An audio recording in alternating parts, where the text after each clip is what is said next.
Hello everybody, this is Embaixo Furtado and welcome. I felt inspired today to talk about this perfume because of a poem that I actually came across while scrolling through my phone. Um, I will start with a poem and then I will say why I see the connection with it. The perfume in focus today, as you already seen by the title of the video, it's Princesses de Malabar by Lubin. And the poem that I came across is called Simplicity, and it's written by Nevermore My Love. So, simplicity. Some call it being basic, some call it being predictable. But there's nothing wrong with being simple. It's beautiful. And I couldn't agree more.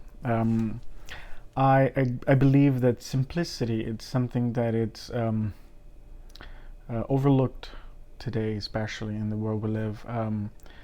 There's a lot that we can learn and appreciate in simplicity. The most beautiful things in life, I think, are in simplicity and in how simple just things are.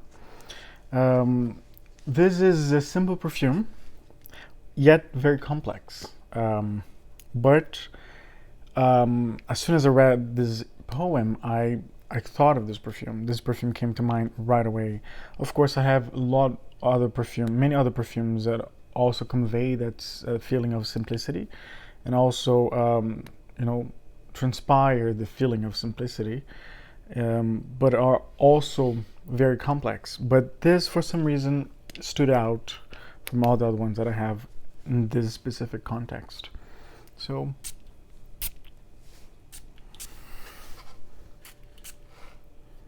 Let me spray it.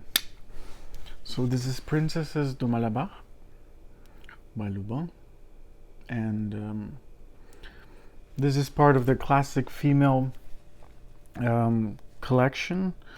Let me see if I find here the name of the collection. I can't find right now, but actually, yeah, right here I find it. Classic collection. So this is part of their classic collection. Black Jade's part of it. A Pretend for Her is part of it. Many other of the feminine perfumes are part of this collection. So what do I get here? It's warm. It's very comforting. I've never smelled cotton flower. Per se, I never smelled cotton in natura, like in the field is still attached to the plant and then the ground.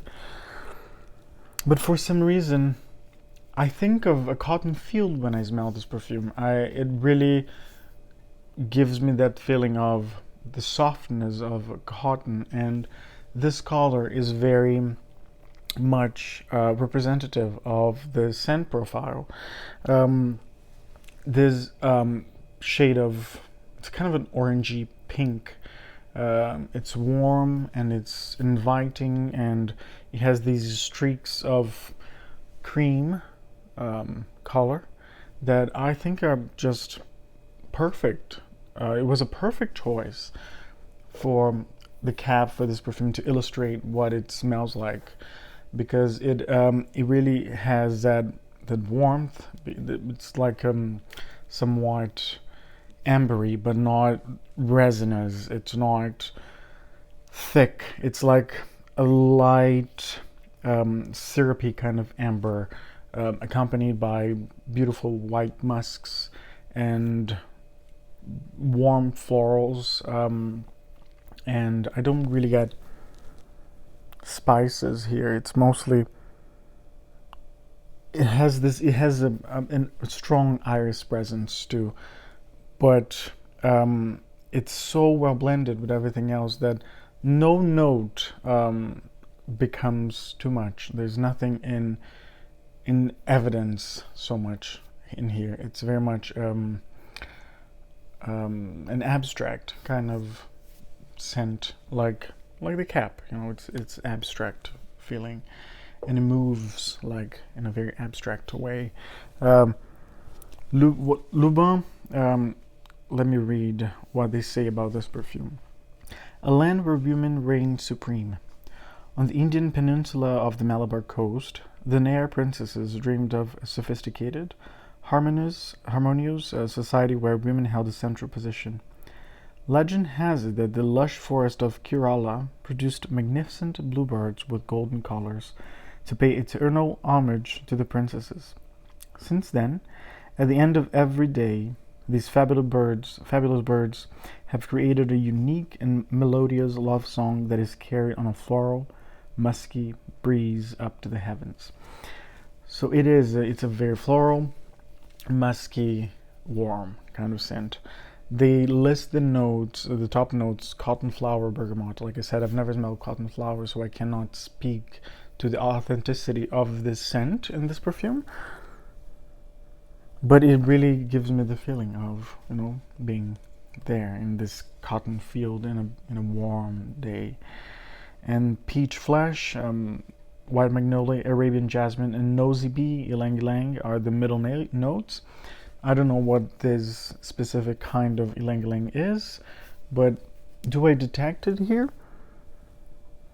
I don't get a presence of ylang ylang. Maybe it's here as a way to add some texture. Same with the jasmine. I don't really get a lot of jasmine here. If you're somebody that have issues with jasmine, don't be alarmed by this note in here, because I don't really detect a lot of it. And peach flesh, it's something that I get a little bit in the dry down. Becomes a little bit fruitier in the dry down, but this feeling of warmth and softness and this beautiful texture that I get in the beginning, and color doesn't really go away. It stays here all the time. And then the base notes are supposed to be white musk, iris powder, sandalwood, sweet amber, and tonka bean. So like always, so I detect mostly the base notes first. My skin does these things to perfumes, where the base notes come forth first and much stronger than all the other notes. So that's why I get the white musk. The iris is pretty present here. Sandalwood, no, I don't really get a lot of sandalwood here. Sweet amber, yes, it's that like light golden, beautiful, syrupy, kind of the color of the liquid. If I could say what kind of amber this is, it's like this golden color of amber, not too dark, not too light, just perfectly kissed by the sun kind of scent. So yeah, so this is very much connected with a poem that I read in the beginning, because of how it smells simple overall. It feels like a simple creation, but there's so much more underneath it, and it's so beautiful. It's so delicate. It's so gentle that sometimes this is all you need. You just need something simple to just, why not? I need this. And I tend to wear this mostly at night, after work especially. And I got this bottle in 2018, and I've finished many other bottles before this. So, but I've used quite a bit. As you can see, I have a personal connection with my perfumes, and I really wear them. But yes, I will still have this in my collection for a while. I finished a few Lubin bottles after I bought this. I love this brand. If you watch my channel, you'll know that by now. I really admire their creations. Oh, and the perfume who created this is Delphine Thierry. She has created a lot of the perfumes, by the way.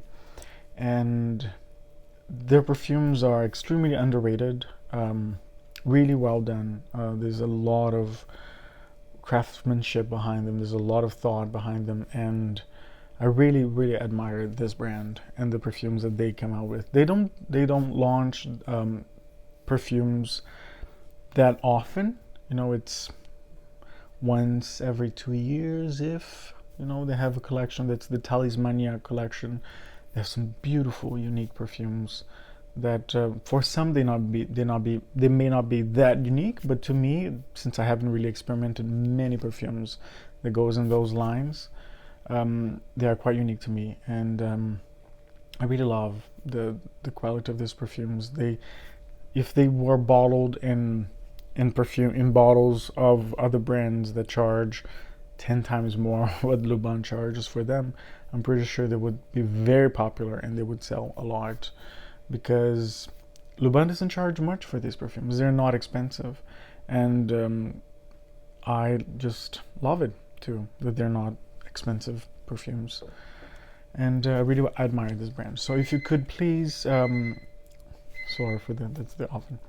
If you could, if you're into warm florals that aren't too challenging, aren't too, you know, that evoke that feeling of simplicity and a simple beauty, I highly recommend this. And if you could please get a sample of it to try, I highly recommend. Don't recommend blind buying, like as I always do. But yes, if you can get your nose on it, please do. I'd love to know what you think. Thank you very much for your time, your attention, for spending time with me. I really appreciate it. I hope you have a wonderful morning, afternoon, day, evening, night, wherever you are in the world. And the world needs more beauty lovers. Bye.